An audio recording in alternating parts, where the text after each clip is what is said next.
Hello. Our story begins inside the home of the Solos on Chandrila. Ahsoka was standing with Leia, speaking to her on the balcony of their home. Leia was warm and compassionate, just like her father.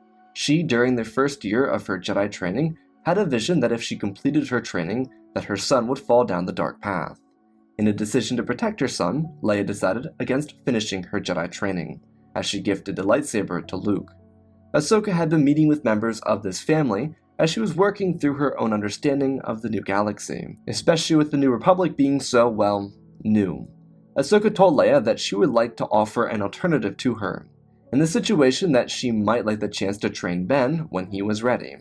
Leia was genuinely very appreciative of this. While she had her own reservations about her father, they were not shared with Ahsoka. She could sense her pure heart and even her intentions. Leia looked over to the other room where Han was, holding Ben up in the air with Chewie next to him. Leia smiled and told Ahsoka that she wouldn't promise anything, but it would be something that she would consider allowing. If Ahsoka had spent a lifetime as a Jedi, perhaps it would be in her best interest and that of the family to have her around. But with Luke gallivanting on his great adventures to learn more knowledge on the Force and the Jedi of before, perhaps it was best if Ahsoka was considered for the role of Ben's instructor. The twins would have Ahsoka in and around their lives for substantial periods of time for the years that followed. Luke would start a new Jedi Order, but it wouldn't include any students aside from a temporary guest named Grogu. A first step in the direction of the new order was giving Grogu the choice to be different. If he wanted to follow attachment, then Luke, unlike the Jedi of old, wouldn't force him to do it. Instead, he allowed his choice to determine his path. Ahsoka would get stuck on Peridea, but by some miracle, before Thrawn left, she was able to attach herself to the Chimera as it departed back to the regular galaxy. When they returned, Ahsoka, Sabine, and Ezra escaped from the Imperial battleship before informing the New Republic. This led to an entirely different ordeal that would plague the New Republic for longer than they wanted. At the end, the Imperial Shadow Council would be captured or vanish into darkness, and Thrawn would be dealt with for good, thanks to General Syndulla. In 15 ABY, a few years after the defeat of Thrawn, Luke's new Jedi Order was establishing with a few select students at the Ossus training grounds. By this point, it had been decided that when Ben was ready to train, he would train with Ahsoka, but they would not be separated from the training grounds. Ben adored his uncle. It was a mutual understanding for each other, and young Solo wanted to be around his uncle's temple. He was totally in favor of one-on-one training from Ahsoka, because she was the close family friend that she was. So from Chandrila, Leia and Han took their son to Ossus, so he could begin his Jedi training. Leia was very trusting of both Ahsoka and Luke in this situation, knowing that they would be the perfect instructors for Ben. Even though she never completed her training in fear of how it could hurt her son, she believed this was the right decision. As for Han, he was, Han about it. They all said their goodbyes as the 10-year-old Ben Solo, just like his grandfather decades before, became a Jedi. Ben was very similar to his grandfather. Despite not being fully aware of who Vader was and how they were connected, young Ben Solo showed signs of the Force at an earlier age than anyone else in his family. While Anakin was adept at building objects and pod racing, and Luke and Leia had their own respective insights that they couldn't explain, it was Ben who used the Force itself when angry and frustrated. As an adolescent, when angry, he would crush objects. It led to discussions from his parents about his training, which he had misinterpreted as them believing he was disturbed. So with his decision at 10 to become a Jedi, he would follow in the footsteps of his uncle and in his grandfather. The teaching at Luke's temple started out similarly to how it would inside the Jedi Order of old. Since Luke was reading from the original texts of the Jedi Order and tidbits that he could find from the Order of the Republic era, he was implementing as much as he could. Since all the students were youngling age, he and Ahsoka would work side by side as instructors of this new order. Ahsoka let Luke take the reins though. This was his order, and since she had finished Sabine's training, she was allowing him to figure out how he wanted to order this order. She never saw herself as Luke's instructor, but she was operating in a Master of the Order kind of position. Luke would instruct and she would give guidance from what she knew and understood. Training was a very difficult thing to take on, especially when it was one Jedi with a number of younglings that were experiencing the Force for the very first time. Luke handled everything, as Ahsoka would say, just like his father. Luke was a kind, compassionate, and warm presence. He paced his training grounds with his students and gave them directions as any good master would. But as they expected, especially Luke and Ahsoka, Ben had the easiest time connecting to the Force. He was able to progress into his training really early. What didn't aid the young Jedi was the other added pull to the dark side for him.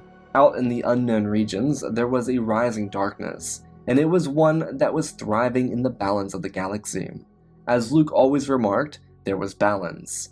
Anakin saved the universe and conquered his demons, but balance was not eternal, and revenge was lurking within the mind of the Dark Lord a galaxy away. It had been 11 years of planning, deceit, and silence. Sidious could feel the birth of young Solo, and now, far away from his parents and learning the Jedi arts, he could twist his mind. Unlike with Skywalker, where he had 10 years to work with, he could spend as much time as he needed to work with Ben. Sidious wouldn't dare approach Ben as himself. He would use the creation of Snoke to approach the boy and seduce him to the dark side. It would be seamless. With an experienced Grand Master, it was challenging, but with an inexperienced teacher, it would be much easier. He trusted the process of this, and he knew that Ben would become an acolyte of the dark side. Whether it be the Sith or another dark religion, it would be accomplishable. Ben was introduced to Snoke through a vision, and even some, what he believed to be, personal interactions. Similarly to how he was with Anakin, Palpatine manipulated Ben's mind, turning it. There were subtle hints to these changes, but even for Luke and Ahsoka, they weren't very apparent. Palpatine specifically made it so that those who had interacted with him wouldn't know that it was his own influence. Though this didn't break Ben away from the Order, he was resilient. Palpatine understood that, like Skywalker, Ben was going to be turned with a long-term plan. All he was doing was establishing his connection to an individual who hadn't seen true darkness. Life on Ossus was very pleasant. Ben's training was with the group largely at first, but it splintered off into individual training sessions under Ahsoka's guidance. The two of them had a very strong natural bond, thanks to Ahsoka remaining a permanent face in Ben's life since he was a child. It was weird. Ahsoka felt like in her training of Ben, she was actually training Anakin. The Skywalkers were all very similar to one another. Sure, their personalities were varying to other individuals' desires and so forth, but they all acted a lot like each other. Ben just had a little bit of that Solo flair, which in her mind was comparable to the Clone Wars version of Anakin. Regardless, Palpatine would continue using Snoke as his vessel to communicate with Ben and seduce him further down the dark path. The young Jedi was able to resist it, and with his aunt and uncle around, he really couldn't get swayed too deeply into the darkness. As the months went by, Palpatine manipulated the Force in ways similar to how he did with Anakin at the end of the war. He started to influence Ben's dreams, alter memories slightly, just giving him a little bit of an edge. This perturbed him a lot personally, truthfully speaking. The Skywalker kids were all decent people, and the individuals he tried to force into the dark side were too incorruptible for his own good. These nightmares plagued young Solo, but he was a strong kid. He wasn't beat down by the use of darkness. However, it started to show in his training, which is something Ahsoka clocked really early into his developments. Being Anakin's apprentice, she was bound to go about things in an unorthodox way. It's what she did with Sabine before, during, and after Peridia. She, instead of going completely unorthodox, talked to Luke, then Leia and Han, about these showings. She got a couple refreshers on Ben's episodes during his adolescence. She was suggested by Luke to take him from the temple for an expedition. He wanted her to encourage him to connect to the roots. According to the readings of the past council members, Anakin had temperament issues because he believed he was being held back. This was all from the eyes of the council at the time, so their interpretation of what he was doing could be a little misconstrued. Ahsoka had her own input on the view of the council, but didn't share it here. She also didn't know Anakin as a youngling, so she couldn't really say anything about what they said about Anakin. She and Ben, though, would take a journey, or better phrased, an adventure, across the mountain ranges that overlooked the temple on Ossus. They spoke, and Ben showed very little signs of any changes inside of his head. Eventually they would settle in and make camp for the night. It overlooked a huge ravine and a river that passed through it. They would eat food by the campfire and talk, but nothing really came of it. The next morning and the few that followed would be the exact same thing. Ahsoka had considered telling Ben the full story of his grandfather, but she let it be for the time being. When they returned, Ahsoka noted that he was a bit different but nothing drastic. There was still something there, so she suggested a joint view into his mind while he was sleeping to see what it was. Ahsoka was able to pick up on so many of these subtleties because of the time she had spent with Anakin, but also it was the fact that she was able to individually focus on Ben's training. The two of them would probe Ben's mind during his sleep, and reveal a mysterious figure who kept trying to call to him. The name Ben associated with this individual was Snoke, and there was something about the forest. They weren't sure what the relation of such a location meant, but it led them to wonder if this Snoke individual could lead them somewhere. The two of them would leave Ben's mind. What they saw wasn't deeply concerning, emotionally heavy, or daunting for their own minds. There was corruption starting to grow, and they had to cut it off at its root.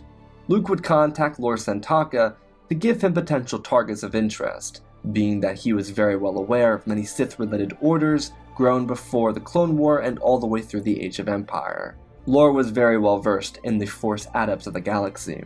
These individuals wanted to be like the Sith, but were never allowed to be.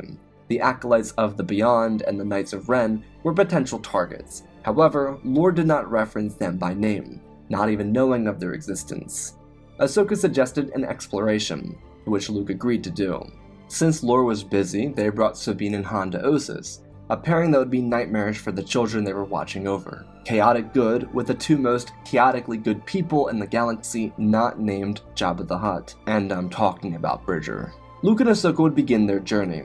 Ezra would have joined, but he was helping with a border dispute on Malastare, and Leia would have loved to have been there, but she had a busy week ahead of her within the Senate. Though Leia would be fortunate enough to find some time to be able to join the two of them on a second month of their expedition. The two Jedi stepped in on Ossus a couple days before leaving again. Han and Sabine were having a blast anyways. They were the fun aunt and uncle of the Order, so all the kids that were training had their fun. Leia joined up with Luke and Ahsoka inside the Ghost, thanks to General Syndulla accompanying her out here. Luke was glad to see her sister, and Ahsoka was glad to see her friend. They would find themselves in the unknown regions for another week or two, before coming across Ilum. Luke had been here following Endor, but this was different. The trench was larger, and there were Imperial stations within the atmosphere of the planet. They were able to get some covert images to report on. This just happened to prove that Snoke must have been one of Palpatine's loyalists, someone who had an affinity with alchemy, and had been clearly waiting for the right moment to strike. The task force didn't use this as a moment to strike themselves. Rather, they got clear images of Imperial stormtroopers, the creation of some sort of planetary weapon, and the harvesting of kyber crystals, which were a direct connection back to both Death Stars. Luke and Ahsoka would have to return to Ossus, as Leia made her case in front of the galaxy with the information she and the others found. The Republic would be dumbfounded, because despite the Republic having a chance at restarting, they were building up to a galactic divide. Mothma was holding it all together, and with an illness hitting her hard, two lines were formed: the populists, who wished to have sovereignty for each individual planet, and the centrists, who favored a stronger New Republic government. Leia was able to cease these pulls at a divide as Mothma started to slip away from the public eye. She was weeks away from retiring, but she feared doing so, knowing how fickle democracies were. The new government was filled to the brim with formerly imperial aristocrats, individuals who didn't care who was in power, only their credits. They wanted what power they could get from them, not anyone else. Mothma kept those desires at bay, and with Leia coming in with information of this new empire, as it was dubbed, people's focus shifted into the potential threat of another Death Star. That was the sole reason anyone cared. Stormtroopers, whatever. Star Destroyers, a little meh, but another Star Destroyer was an unimaginable threat to this democracy, especially a Death Star the size of a planet. Leia would put her foot forward and demand that the Republic rally around a military creation bill. She used this as leverage to boost herself into a powerful voice within the Senate, knowing that her friend would step down soon. Out on Ossus, after weeks of inaction within the Senate went by, Ahsoka suggested that they take a play out of Luke's father's playbook, and he was willing to agree. This Snoke individual may have not been Supreme Leader of the First Order yet, but he was preparing his coup, one that would see the old guard ousted or killed in favor of his name rising above the rest of the power structure. The two Jedi didn't know that, but they did know how Imperials rallied around Force-sensitive warlocks, so there was no reason to believe Snoke wasn't in charge or wouldn't soon find his power. The two of them would leave for Ilum once more, and when they arrived, they snuck down into the planet's surface and moved about, before finding themselves within the growing complex. Something was really weird though. As it appeared in their first search for Snoke, there were hundreds of children being shipped into the base. Most of these were infants, the rest were 1 or 2 years old, and there were also a few other older kids, the oldest being maybe 5 years old. What were these Imperials doing was a question they had. Luke was unsure, but they needed to keep moving. As they did, they would encounter a room of stormtroopers and take them down swiftly and quietly before breaking into the command center on Starkiller Base, where they would find Snoke and other First Order commanders and admirals. They all turned towards the Jedi, who requested that they surrender, which clearly didn't happen. 3 lightsabers ignited, and they defended themselves, as a few shots were blasted at them. Tano, the Skywalker, moved in, cutting down the fighting back Imperials, before targeting Snoke. He used the Force to lob their sabers away from him. He blasted the flow of electricity, but their quick moves and experience outdid him nearly instantly. Snoke had only been alive for a few years or so his knowledge was very limited, as most of his time was gathering the First Order and forcing them to be loyal to him. He would die before he'd ever see the light of Starkiller's blaze.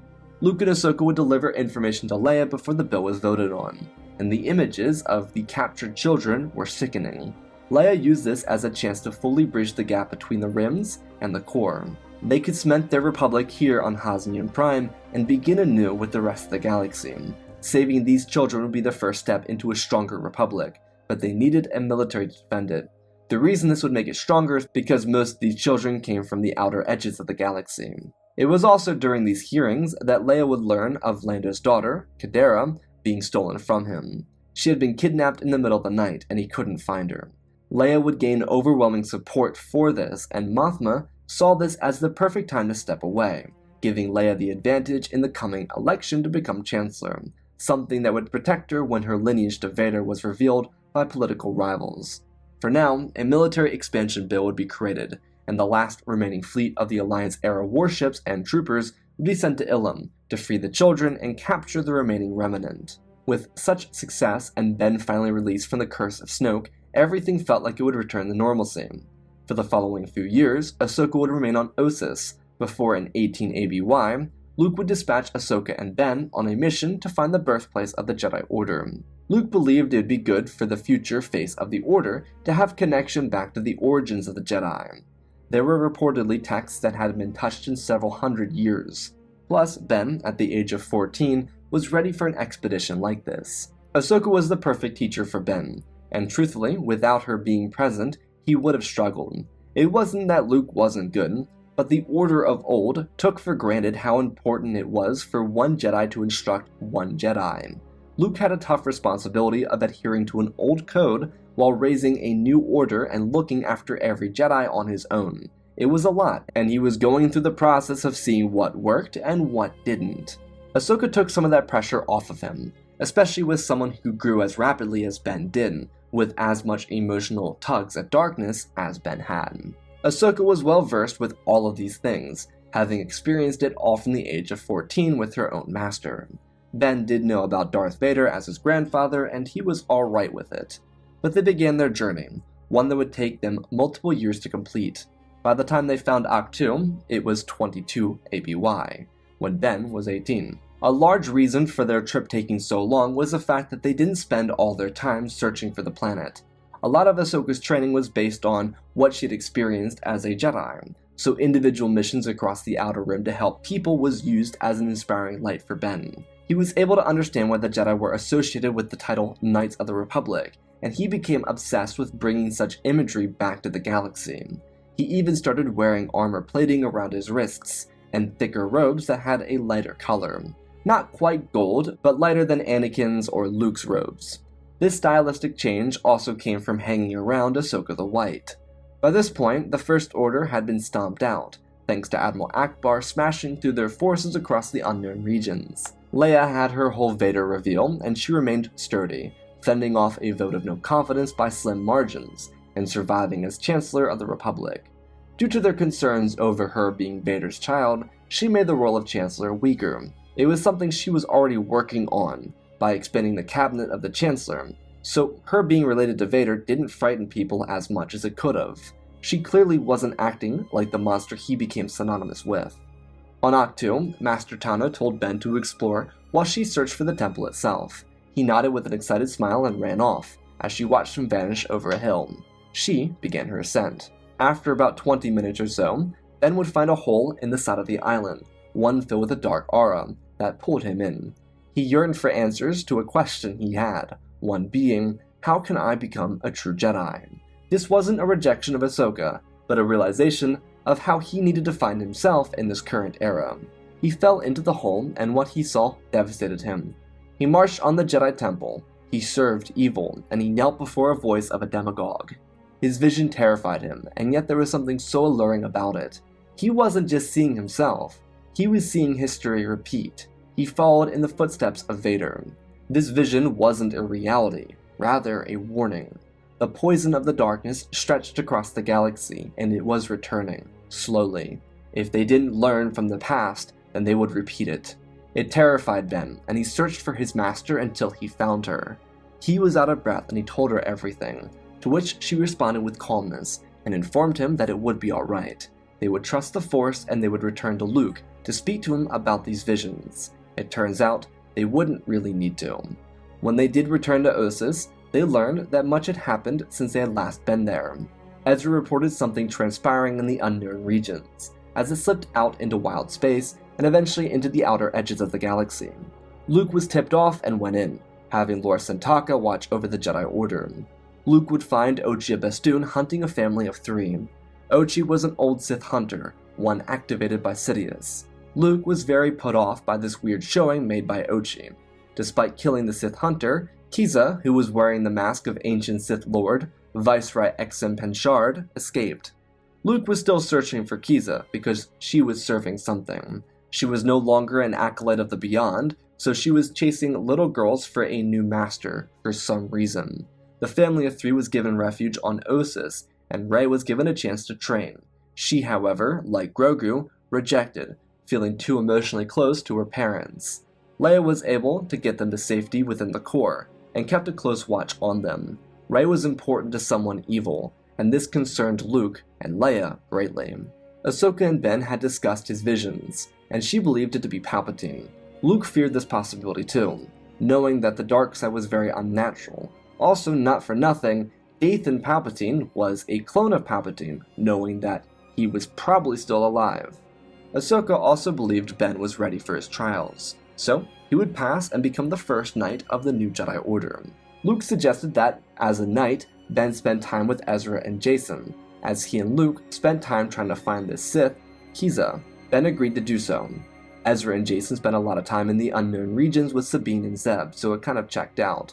Luke also believed that the path to Sidious was out there. If they could find Kiza, then they could find her teacher.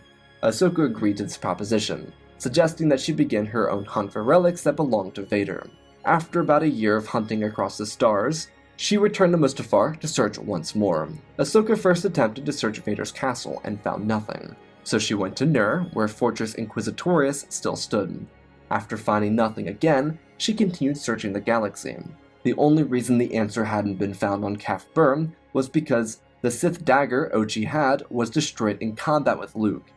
He didn't mean to, but he also didn't realize it was significant. When Ahsoka returned to Mustafar, she would find the Eye of Wevish Bog and retrieve the Sith Wayfinder that belonged to her former master. It would be brought back to Luke on Ossus, where she expressed to him that they take Ben, Sabine, and Ezra with them to the location this Wayfinder led them to. Luke concurred. Not a moment could be spared. Within weeks, they'd be entering the unknown regions with the Ghost, piloted by Jacen and Hera.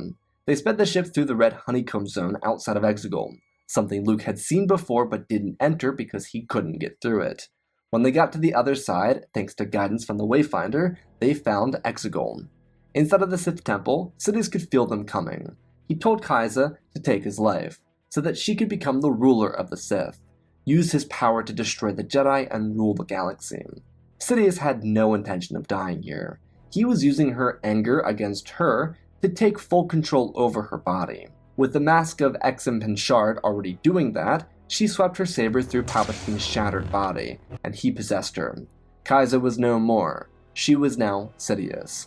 Her voice was already muffled by the mask. Now it sounded like the possessed voice of Sidious. Kaiser sent out her minions to handle the Jedi upon their arrival. When the ghosts touched down on the surface, Jason told them he would stay behind with his mother. And as he said that, dozens of Sith Eternal warriors, as well as Royal Guardsmen, attacked the Jedi. Ahsoka and Luke took point, with Sabine, Ben, Ezra, and Jason fanning out to the sides. Hera grabbed the cannons on the Ghost, and they attacked the Sith members. Once a path was cleared, they rushed in, cutting through the Sith Eternal cultists. Jason held back as Luke led the Jedi towards the entrance of the caves. As they got there, a shadowy figure walked out. Kaiser ignited her lightsaber and she readied herself. Both Luke and Ahsoka felt it the second she appeared. It wasn't just Kaiser or Exum anymore. It was something else. Sidious was within her soul. The Jedi rallied around as she twisted forward, similar to how Palpatine did decades before in Coruscant. The roar of a Sith howl jolted the Jedi back as Ahsoka sprung into action, as the eldest, to defend her peers. She connected and Luke followed in. Kaiser may have not been a powerful duelist, but she was now equipped with the mind power of two incredible Sith Lords. Palpatine's possession slipped between blades, using all the forms he knew like the back of his hand. He spun towards Ben, blocked Ezra, and parried Sabine, before slipping back and slamming down on Luke's blade before ducking Ahsoka. Kaiser collided with one of Ahsoka's blades, breaking the shadow and sending pieces across the ground. She used her reverse grip to defend herself as Ezra kicked in, slamming Kaiser's blade down, with Luke following in, leaping over Ezra and colliding with Kaiser, who jabbed back, defending each strike before losing a forearm. Behind them, the Ghost launched off into the air to start something else. Kaiser attempted to make a mark, but she was overwhelmed. Sabine used her grapple to tie her legs and pulled Kaiser. She held strong, but defending the onslaught of Ahsoka and Ben was too much. Ahsoka was able to disarm her, and following that, Ben's strike would be final, the one that would maintain the balance set by his grandfather and erase the shadow of the Sith. But they weren't done. The Ghost had triggered a chain reaction by breaking open the icy ground and blasting a kyber crystal inside of a Zyston cannon, sending a chain reaction across the underground facilities, destroying everything. The Ghost pulled around and the 5 Jedi leapt in, before lifting off and abandoning Exegol, which would be cratered by a massive explosion that followed. Before they returned to the New Republic-occupied unknown regions, they collectively decided to keep their knowledge of this event quiet. It was probably for the best, truth be told, and they all had a good laugh over that. Luke and Ahsoka expressed gratitude to all their peers with helping them in this conquest. It was the true end of the Empire. While they never did get confirmation that Kaiser was Palpatine, they knew that the growing darkness they felt was now gone. With the First Order captured and dismantled, the Final Order was doomed by the explosion left behind by the heroes of past and present. Following their victory, everyone would return to their normal lives, and continue to live unbothered. The true difference would be Rey's family, having learned that Palpatine was killed. That was the biggest revelation. No one else needed to know.